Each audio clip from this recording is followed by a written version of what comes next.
February 28th.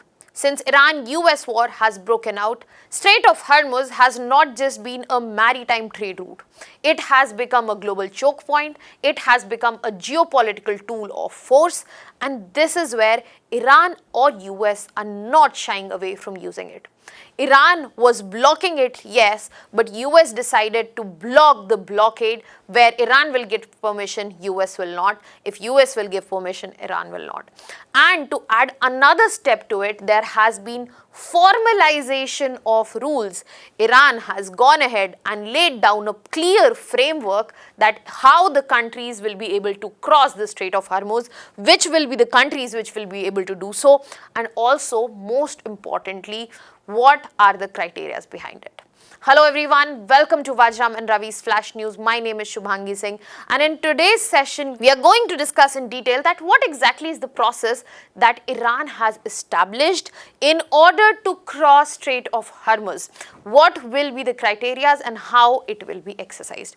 So when we try to understand that what exactly has unfolded, we have to establish the fact that when we are talking about Strait of Hormuz, this has been the main pulse of Iran and US war. Initially, this blockade was initiated from Iran's end, but later US brought in its navy vessels across the Gulf waters, and US also joined the blockade exercise, saying if you are not allowing to move the people or the countries that you will allow the movement of, we will not do so. So there was a continuous tussle, very fragile ceasefire, but the movement across Strait of Hormuz, which is responsible for 20% of global oil trade, 30% of LNG trade, and also goods apart from these, has drastically reduced. So in this context, Iran said, we are going to lay the rules now that everybody has clarity that who can pass through this. And this matters not only because of the original number of movement or the percentage of movement that we were just discussing. We have to understand that when we are talking about 84% of crude oil which is destined toward Asia comes across this very strait. So the restrictions which have been placed, if there is some clarity, some framework that can give an insight which will be helpful for not just Asia but most importantly think about India here. And as of now, one thing we need to understand, most importantly, this matters right now what Iran has said, because Strait of Hormuz at this point of time is not just a trade route, it has turned into a geopolitical weapon, and the geopolitical weapon, how it will be used, has been outlined in this formalization. So let us talk about the formalization now. Okay, that exactly what has been the formalization. So Iran has announced new Iranian maritime framework. Now who has done this? Iran has a Persian Gulf Strait Authority, PGSA, and they have said that we will be introducing mandatory transit permits. That means if any country needs to cross the strait, they need to have permit from us. Second, they need to make a proper toll payment to it. And third, the vessel that is crossing, that might be scrutinized, so the system for it will also be set. So anybody who is interested to cross the Strait of Hormuz, they have to be okay with this. Now when we are talking about this framework, it is not as direct as the criteria is given here. Because when we are looking here, we have to understand it has technicalities such as mandatory vessel disclosure.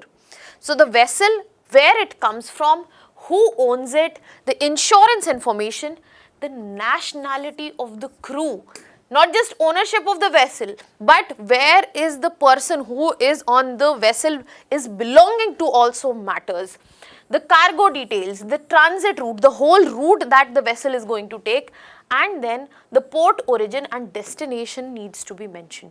So when all of this needs to be shown, this clearly will give Iran the idea that which country it is coming from, if it is going to Iran's ally or Iran's foe, which are the members of crew which belong to which nation, and how that can fit into all of their geopolitical jigsaw.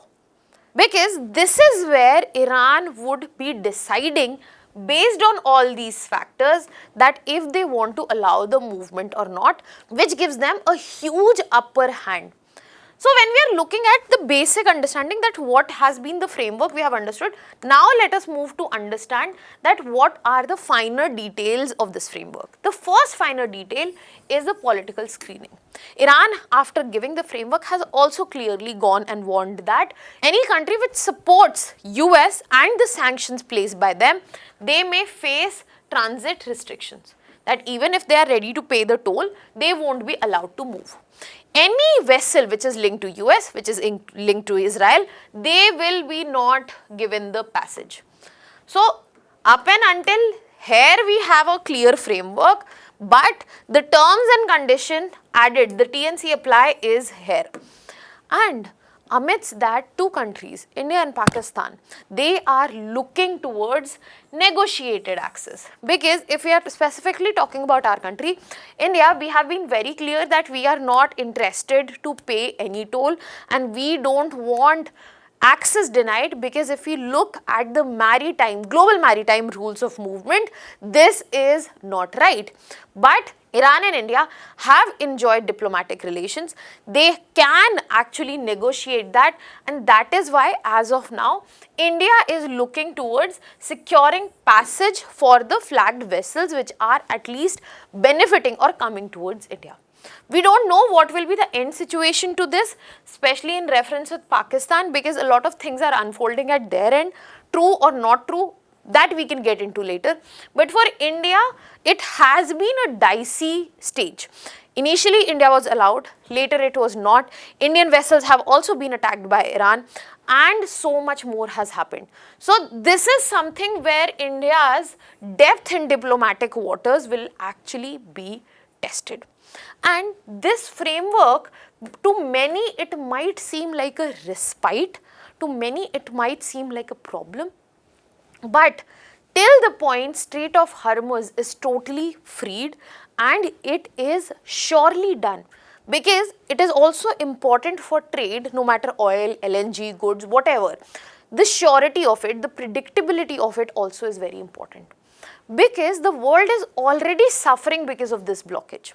If we presently look at the numbers, that what exactly is happening, we just don't need to look at the oil price shock, but we also need to understand that how global oil supply has sharply fallen. 2.6 million barrels per day, this is the fall that has already taken place. And then when we look at other factors, this is directly affecting other sectors and the prices.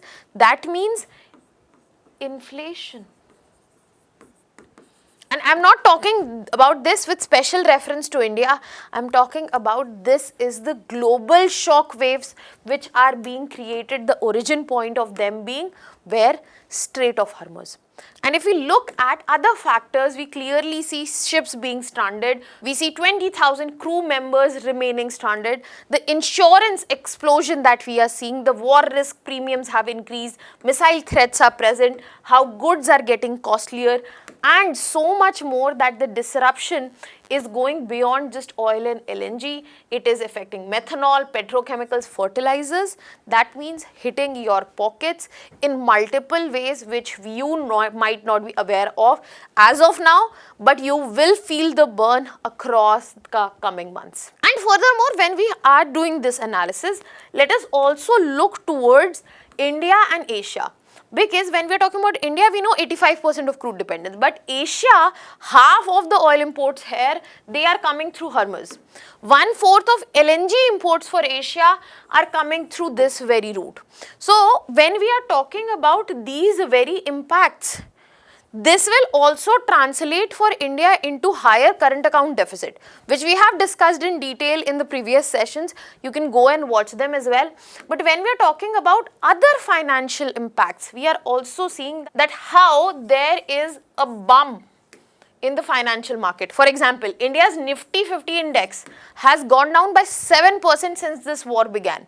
And IMF, because of this, has clearly warned that when we are looking at Hormuz being used as a geopolitical weapon, and if any certain tax comes in, just like this, which Iran has imposed, this is going to further change what the scenario looks like for the fuel importing economies. Fuel importing economies? India.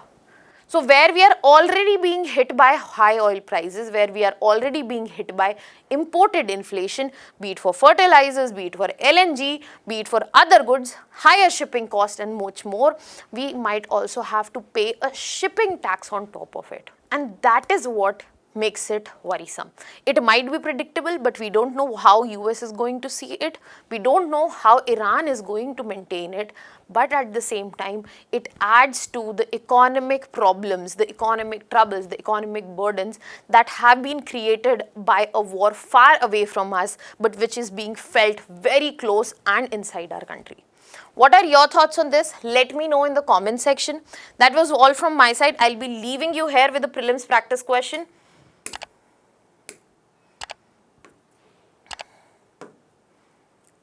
Let me know the answer in the comment section. That was all. Thank you so much.